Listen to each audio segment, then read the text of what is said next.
Welcome back, ladies and gentlemen, to the 2023 Deep Ellum Brewing Hideaway Open, brought to you guys by LoneStar Discs. This coverage also brought to you by Hooligan Discs. I'm your host, Luke Humphreys, here for this back nine from beautiful Terrell, Texas. The Hideaway is a gorgeous spot. If you haven't been, you must come. They've got a grill as well on the property. Eat lunch, play 2 rounds. We've got Emerson Keith now in the lead by 3 over Chandler Kramer, playing better than nearly every person in the field. It's all coming down to this back nine, and we have terrible conditions going on right now. We've got cold plus wet. It's a disc golfer's worst nightmare. But these guys are going to traverse it, starting on hole 10, going over the lake. Players that can keep their disc high enough or access this gap right here, usually it's a combination of both, can get themselves a birdie, but this one is very tricky. And players have a strong right to left wind going on right now. Corbin playing it high and right.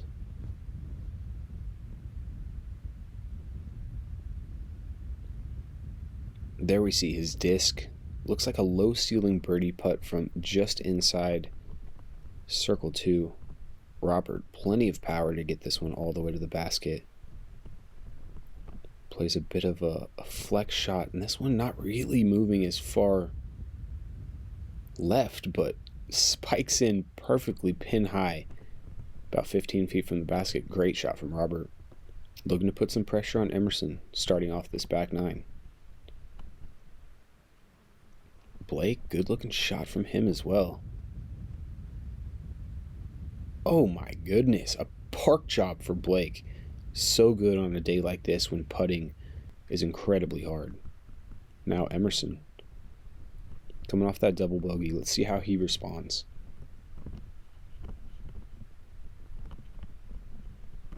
And this one, he exposed that flight plate. His disc moved left of intended, hits the entry trees. I don't think he can get very aggressive from here. We'll see what he does.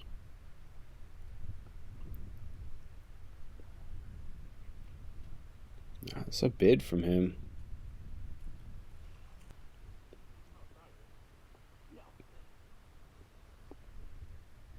Corbin confirming he is indeed outside the circle. That one on target. But I think that downwind just never let his disc get high enough to get to the basket. Now Robert, this would be a huge birdie.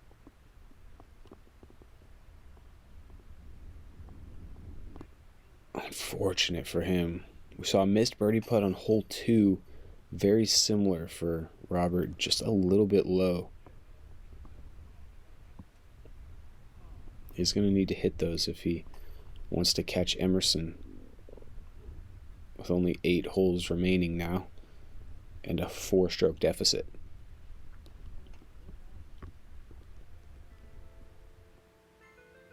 So it'll be all pars for those guys heading into hole 11. 777 feet. We got some OB as well. I believe the tall grass left and right playing OB. Players need to navigate around this one tree in the middle. A lot of hyzer approaches. But there is fall off and creek left, long, and right of this basket. And they're going to be playing this thing into the headwind as well. Add another 60, 70 feet.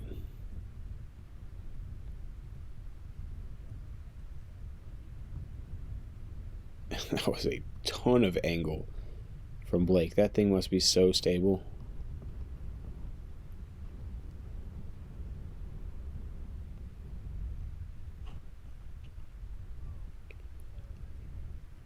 Man, and Corbin.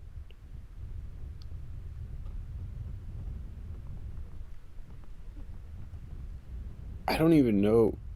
Yeah, that might be in bounds. I guess he didn't even reach the out of bounds, possibly. Could be playing from there. That looked like a yeet from Mr. Burge, and that's a fantastic shot from him there. Showing you how long this hole is playing right now. There's the owner of Hooligan Discs right there, holding that umbrella sideways as this wind is coming in. Also the owner of Disc Barn, who I believe picked up Robert in the off season. So big things happening from these Texas companies. Cool to see. And he is inbounds. All right, so Corbin. Oh, snap.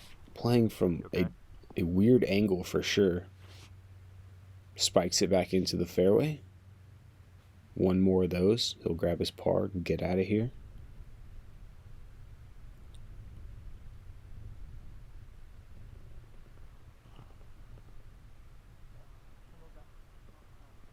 Wow, is this thing going to flex out? Clips the tree, drops down. Not a bad play from Emerson. This hole is playing so tough right now. Let's see how close Robert can get. He's got all the power necessary.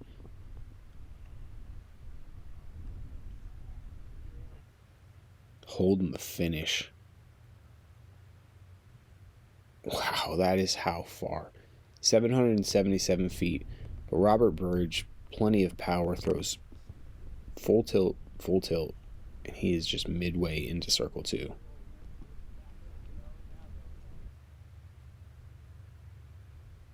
And that one looked like it was fantastic as well. Still 50 short on those. Just a cold, nasty wind playing into these guys' face. And Corbin's slipping all around on this hole. He's already hit the deck one time.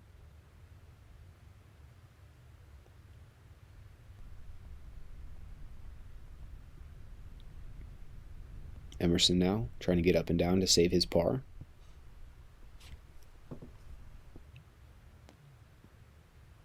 Beautiful shot with that Bruins Justice. No, it's not even a Justice anymore. Why do I keep saying that? That's funny. I believe it's a Dillo. An armadillo. Just so used to seeing that Bruin stamp from him. Oh, pretty good bid from Blake. Yeah, lots of you guys out there probably don't know. Emerson Keith nearly went professional in hockey. If he had continued to grow, he probably wouldn't be a disc golfer right now. He was fantastic, played semi-pro, best player on his team, and that's where his love for the Bruins comes from. Corbin, now been on the ground twice this hole, talking about getting dirtier and dirtier. Do it for the strokes, man.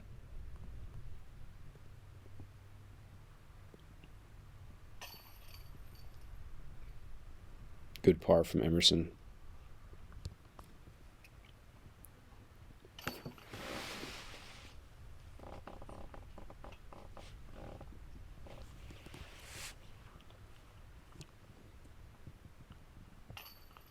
Okay. Little basketball putt.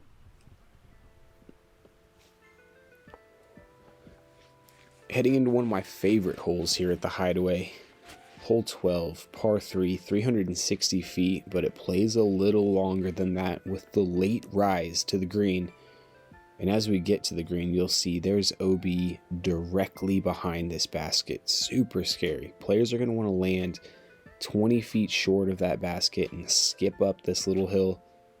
Anything that airs this hill is gone in the lake. I mean, those rocks are 3 feet from the shore. I like this forehand play.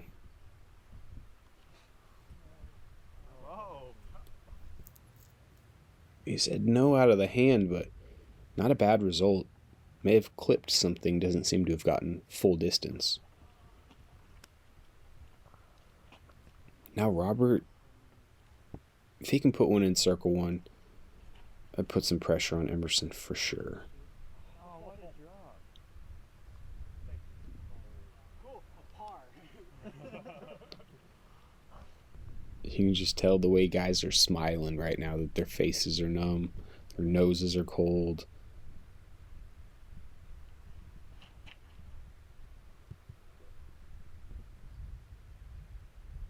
Wow, Emerson nearly got that one flat.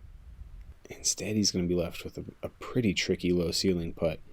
If you're not in that center gap, there aren't really any good putts.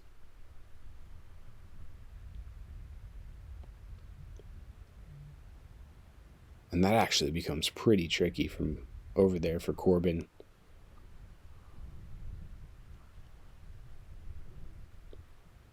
Gotta sit.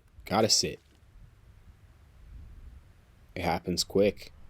I think he had a left to right wind right there, and it just lifted up that stable disc, and that's well done from Corbin. You can see that. Oh no. Okay, so Corbin's actually not even 100% at this point. Hopefully he didn't hurt himself on that slip last hole, but holding his back. Smart from Emerson and Robert to just lay those up.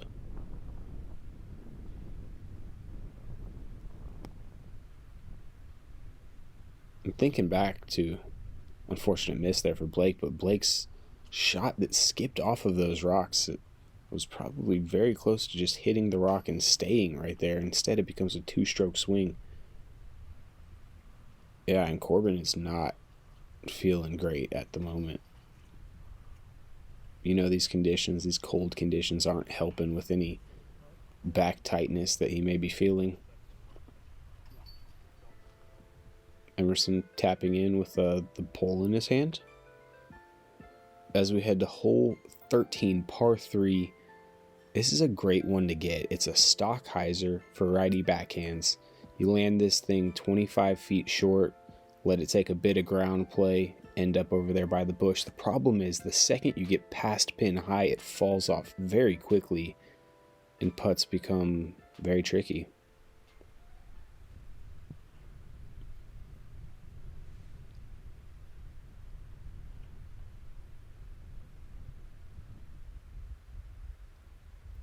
This just needs to get down.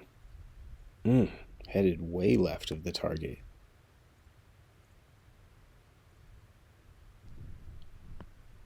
Oh, this is actually a new basket position that they're playing. This is not the simple birdie that we were talking about.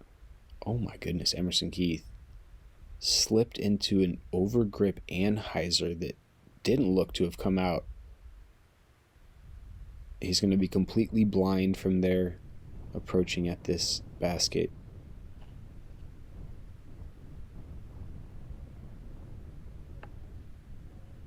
That's good distance from Corbin. Getting it to hyzer out.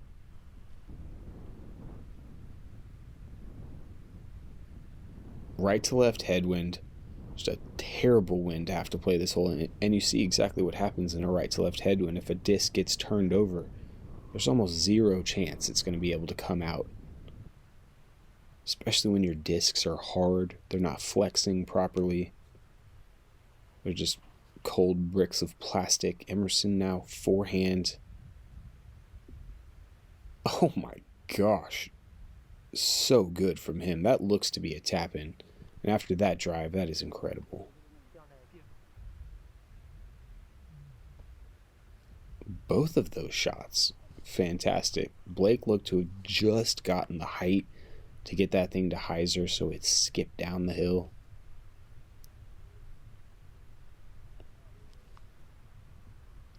Wow, all of these guys playing this approach shot so good.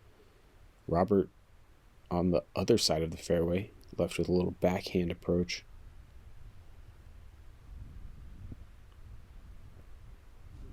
Man, he connects on his entry. But he may be the closest one.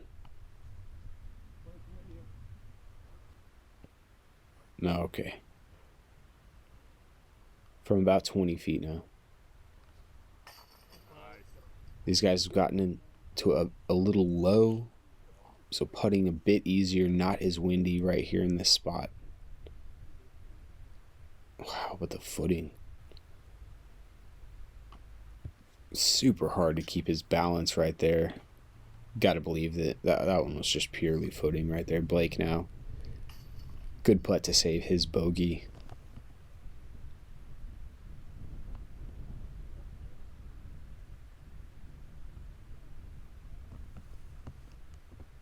Corbin getting some of that nasty off.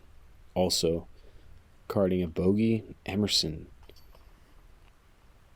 Amazing tee shot from him. Just a tap-in par to remain in the lead heading into hole 14, 378 feet. Players are going to play a crash shot, I believe.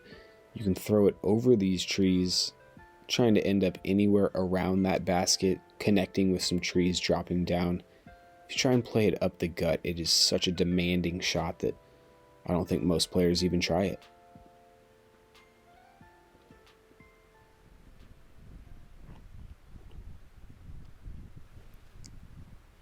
Mr. Burge up first. He's actually playing that low hyzer. And that thing just never dropped down. Had the hyzer on it. We'll see what Emerson does. Choosing to play to the right of the tee pad, which players are allowed to do today. Also playing low. That's a very errant shot, which will leave a pretty tricky approach from Emerson depending on how that fought through. That's what I thought we'd see more of.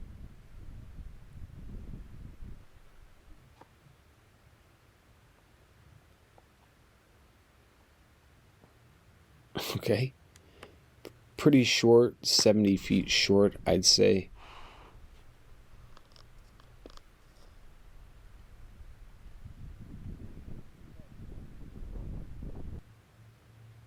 That is definitely not Blake's best effort, but he gets away with it. Dead center middle fairway. Pretty easy chip up from him, but oh my goodness, Emerson Keith now left with almost nothing.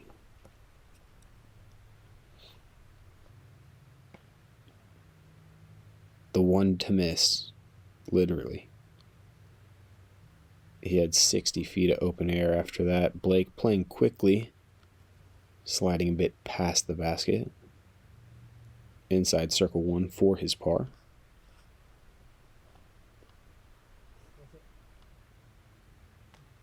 Burge getting a little squeaky through that left side. Connects late in the circle. Stays right there at circle edge for his par. Emerson now. I think you have to lay this one up and take your bogey. He says he didn't mean to put it that high.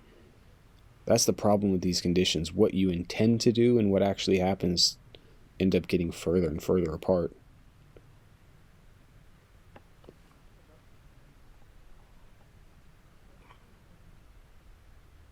Corbin still feeling that back injury. And Robert Burridge, what a par. He knows it too. Big one. It's actually getting pretty late in the day now. Pace of play has become an issue with the wet, with the cold, and these guys are risking finishing in pretty dark conditions at this point.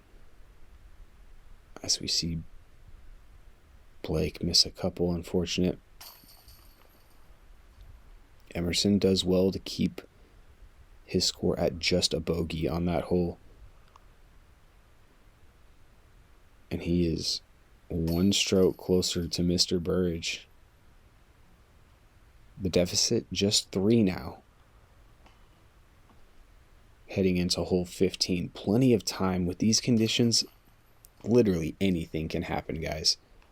Nothing is sure. You don't wish any ill will on anybody, but at the same time, this is disc golf and anything's possible. Wet, wind, cold, it's all here right now in Terrell, Texas. Hole 15, par 4. Players are going to play a stall spike, most likely trying to end up about here, giving themselves a left-to-right approach through a very wooded, low-ceiling area of the course. This is a fantastic birdie, one of the trickiest on the course. And a lot of players throwing high on that tee shot bring in the opportunity to end up in a terrible place. Both left and right of the fairway are jail. If your disc doesn't do exactly what you think it's going to do, it could become a long hole very quickly.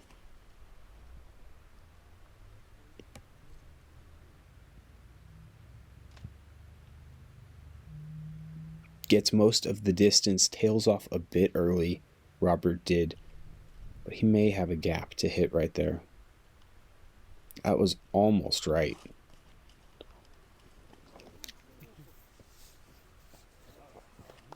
Well, that's a beautiful little push back into the fairway for Corbin after that slip and pull.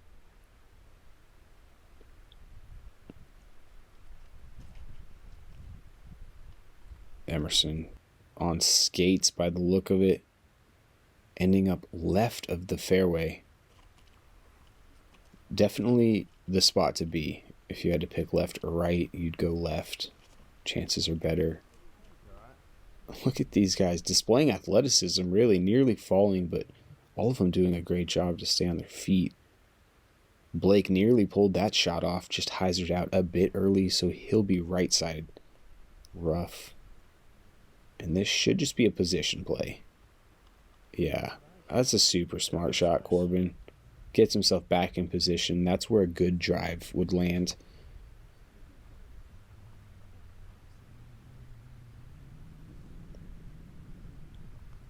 Now Blake from that flex forehand spike. Get out. It did. It's right side is not preferred. If he could be left side, it would open up his ankle quite a bit.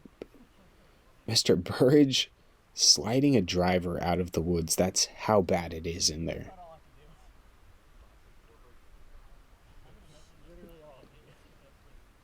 Somebody said a classic Warbird jump putt. I think that's a 12-speed disc. That's not a classic shot.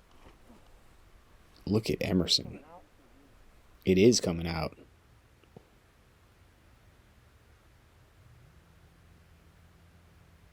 Hard to tell, but it did look proper. I'd guess that Emerson has a fairly easy up and down to save that par.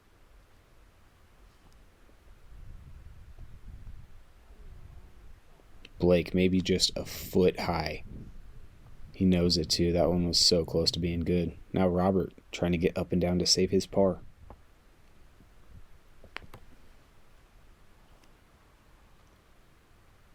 Getting tricky with it. I love that. Sit. That's so good from Robert. So he jump putts a 13 speed and then throws that roller, circle one. That'd be a fantastic par if he can hit that putt. Corbin. Was that going in the basket, yo? If it had the height, I'm calling that one in. A little heavy on the hyzer from Blake.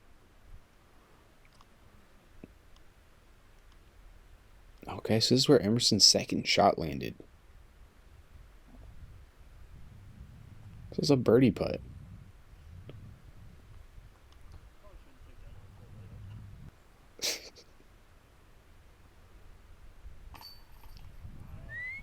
It's a fantastic putt right there from Blake. Yeah, you can tell he's got the cold hand going on. Great putt from him, though. Double's so much better than a triple.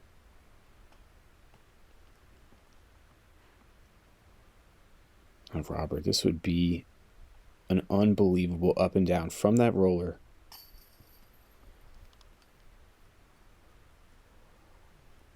Just a little hot, a little right. Man, and he needed that one. If he was going to have any chance at taking down this event and catching Emerson Keith. It's not over yet, but losing a stroke on hole 15 is it's just not going to cut it. And Emerson Keith knows it. 3 holes left, and if he plays them properly, I think a par finish for Emerson Keith gives him the championship. Starts right here with this tight hallway. Hole 16, par 3. Players are going to look to skip the disc right about here. Play a forehand. Keep it low. That way if you hit or kick anywhere, it doesn't go as far. Allow that ground play, that Texas ground play, so dependable. Allow that to move your disc left to right. And immediately, we're telling it is so much darker. The sun has fallen. Things are going to be sketchy from here on out. Emerson going high, getting all the way out the gap. I think that is a secured par for him. So Robert knows he needs to do better.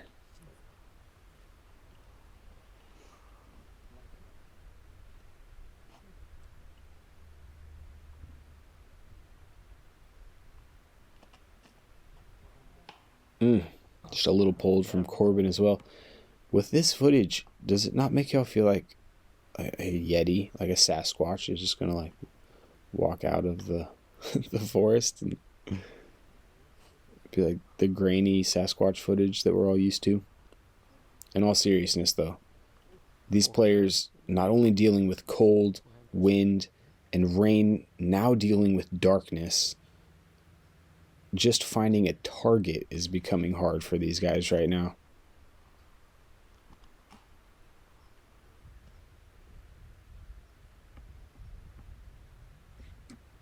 Blake just trying to skip that thing around the corner. Ends up pretty near Emerson's drive.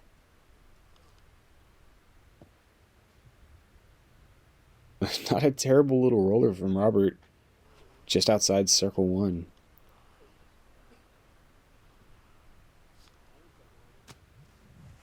There we go. Good shot from Blake.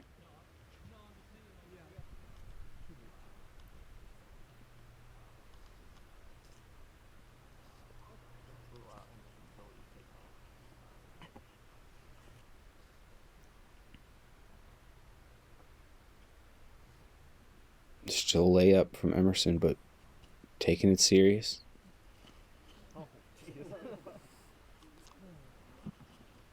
These guys, you know, over the last 3-4 holes, you can hear the chatter and the camaraderie kind of pick up. It's like they're dealing with a difficult situation together, and it's bonding them to a degree.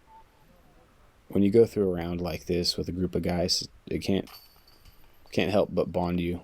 You're enduring, helping each other stay motivated and determined. No one wants to be disc golfing in a situation like this, but it does help to have some people in that situation with you. Heading into hole 17, one of the coolest holes on this course because of how aggressive you can get. Now, I don't think that's a good idea today, given the slippery conditions, the wet conditions, and the cold. It is just a great idea to maybe play a mid-range straight down this thing. Give yourself an easy approach. It is fun to throw a high-speed driver down here, though. 500 feet is far, but nearly all these guys have something close to it. And on a dry day, I would have liked to have seen some eagle opportunities. Emerson choosing to go with his signature Frio, I believe. Very straight fairway. We've got flashlights out, guys.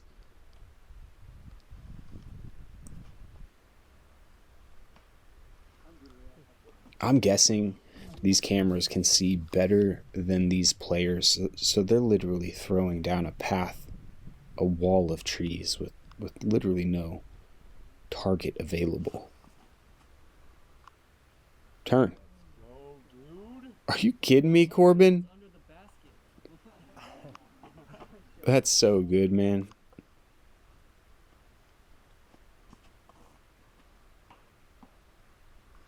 Love to hear that second kick.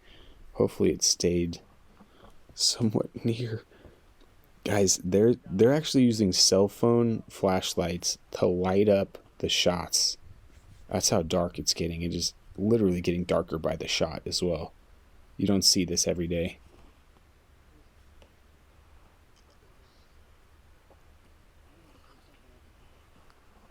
You can see the breath. I think basically you're chucking and listening at this point. It's a wild way to play disc golf.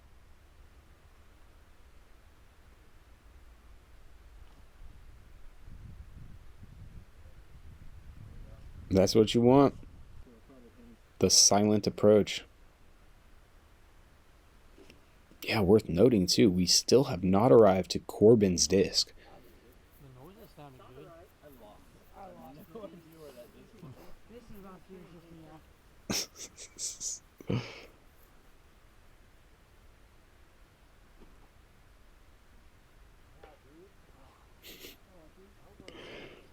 So we're just videotaping the people with no disc flight to actually watch. We're listening for tree kicks and reactions. And we still have not gotten to Corbin's disc. Okay, here we are. It's probably just a short little approach.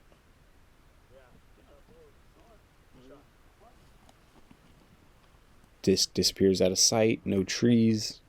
Congratulations from his card mates.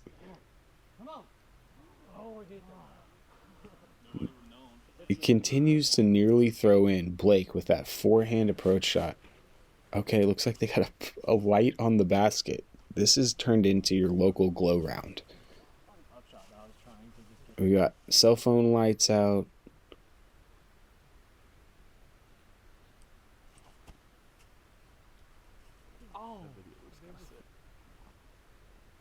This for a birdie. Do it. Did it win? Did it go in? Who knows? Didn't hear the chains, unfortunately, so it'll probably be a par for Corbin. But what a par. To play a hallway of trees in the dark in these conditions and just take 4 strokes. Okay, I say that, but now he's got this putt. Hit it for me. Yes, sir. Nice putt. That's a big par there as well. I'm sure it's keeping him up there in the top 10. Emerson Keith now, I believe, the only player under par in the entire field. Headed into hole 18, which is one of the hardest, if not the hardest hole on the course. Just a great way to finish your round. It tests you till the end. Left to right moving shot. If you stay in the fairway, you can exit the trees cleanly. The basket protected on the right side by these trees, and actually it was raised the day before this event, so it is now on a raised platform, making it even tougher.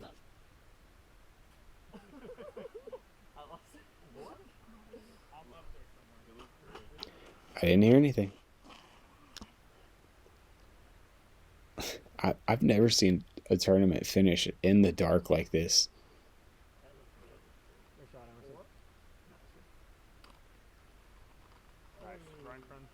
You hear the release and then the speculation by the card as to where it heads. This is a more aggressive play here. If you can get this to get around the corner and pan out a little bit.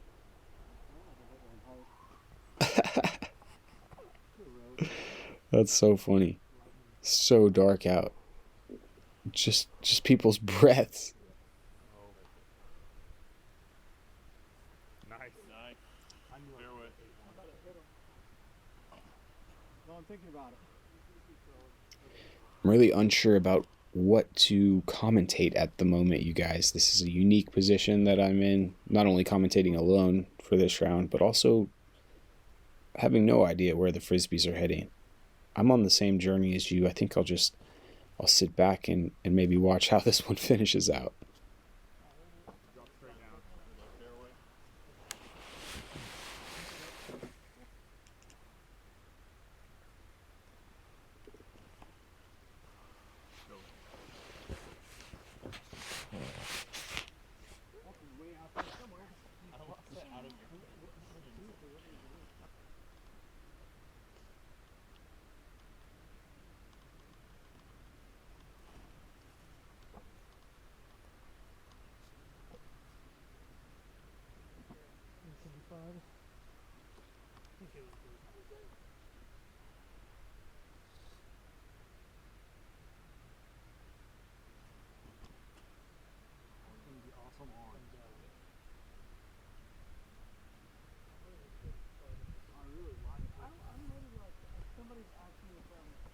put all this together on tape, it's gonna be like, throw.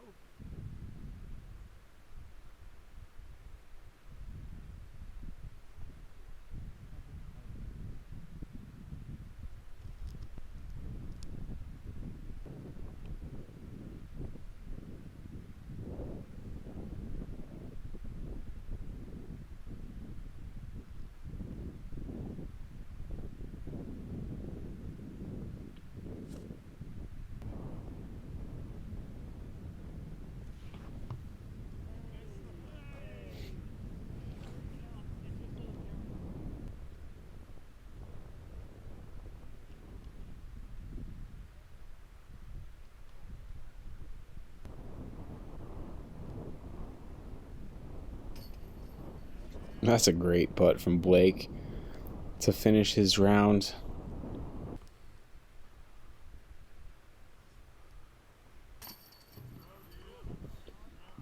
Wow, a par for Robert in the dark on the hardest hole on the course. And there we have Mr. Emerson Keith, the Texas Armadillo, grabbing a B-tier win early on into the 2023 season. It's dark. It's real dark. And a smile on his face in spite of the crazy round. Robert and Emerson, I think, doing fantastic just to keep all of these strokes below double bogey.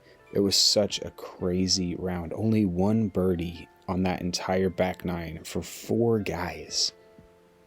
36 holes played, and Blake got one on the first hole, and that was it. Emerson Keith taking it down by 4 strokes over his teammate now, Chandler Kramer. Thank you guys for joining us for the 2023 Deep Ellum Brewing Hideaway Open, brought to you guys by LoneStar Discs. This coverage as well brought to you by Hooligan. Thank you for joining us. What a crazy round of disc golf that was. You're not going to see much like that. All those guys have earned themselves a big cup of hot chocolate. For GK Pro, I'm Luke Humphreys. We'll see you on the next one.